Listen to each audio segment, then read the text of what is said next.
Pastors Bill and Lynne Themelaras from Oasis City Church in Westerville. We're really glad to be with you today and talk about this vision of unity within the body of Christ. And I know, Lynne, you had a scripture that the Lord put on your heart, and I think it's awesome. Well, there's many scriptures in the Bible about unity, but one of my favorite comes from 1 Corinthians 1:10. Yeah. I appeal to you, brothers and sisters, in the name of our Lord Jesus Christ, that all of you agree with one another in what you say, and that there be no division among you, but that you would be perfectly unified in mind and thought.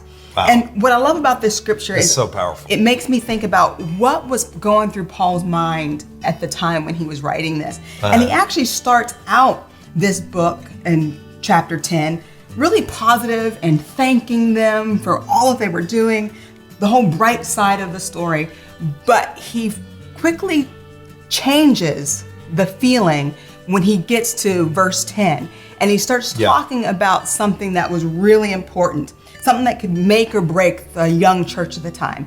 And that was disunity that was beginning to grow up in the church. Right. Doesn't that kind of sound like the church today? Where we are right now, because he talks about the power of agreement. And then he says, and this is chapter 1, he's starting off, be in agreement. And then he says, no divisions among you, but be unified.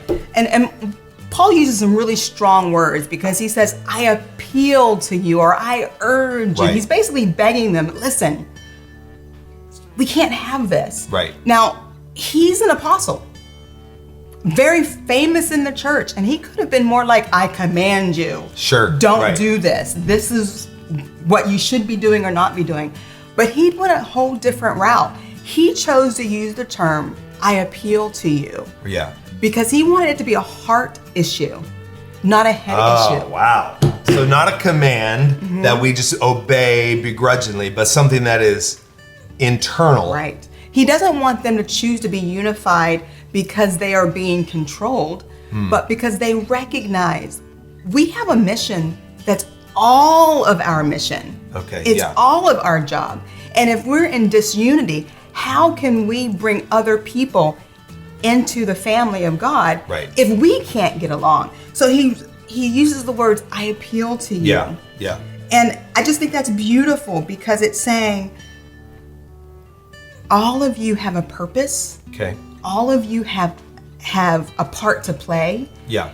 And if you can be together in this, there's nothing that can stop the church. Right. There's nothing that can keep the message of Jesus Christ from going out there. And I remember not too long ago, you preached a message on being right or reconciled. Yeah. And I am sure that there are many believers then, just like now, but what I believe about this is right. This is right. This is right.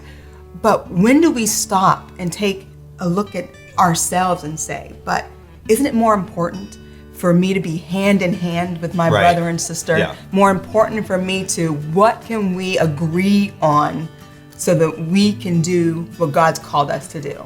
Absolutely. I mean, it is the ultimate question. Would you rather be right or reconciled? Yeah. And oftentimes in our arguments, we want to be right. Yeah. We want to prove our point. We want to say, no, you're wrong, I'm right, my perspective is right. We can get very political in nature. We can get very dogmatic on certain ideas, and we just want to be right all the time.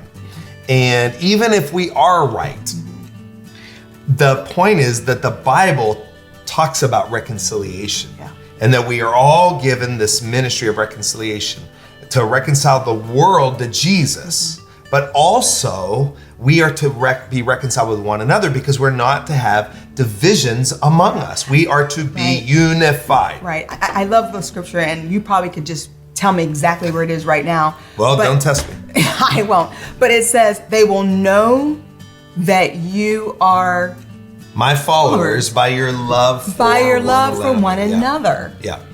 And so often that's what's missing in the church. Yeah. We can't see the love for one another, and then we wonder why Christianity isn't always growing as fast as other feel-good belief systems out there that are all about the love, when we're arguing about things that oftentimes really aren't that important Yeah. in the scheme of life itself. Yeah. So I just want to encourage you right now, choose to be reconciled. Choose reconciliation over being right. Choose to be unified together. Choose to be in agreement on the things that really matter. And that's the scripture and the word of God. Make a choice to say, hey, I want to be a representative of Jesus Christ in the earth. And I want the body of Christ. Jesus, remember, one of the main prayers he prayed was that we, his followers, would be one, just like he's one with the Father and the Spirit.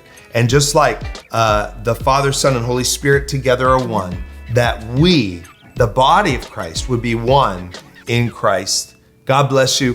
Thanks for joining us today.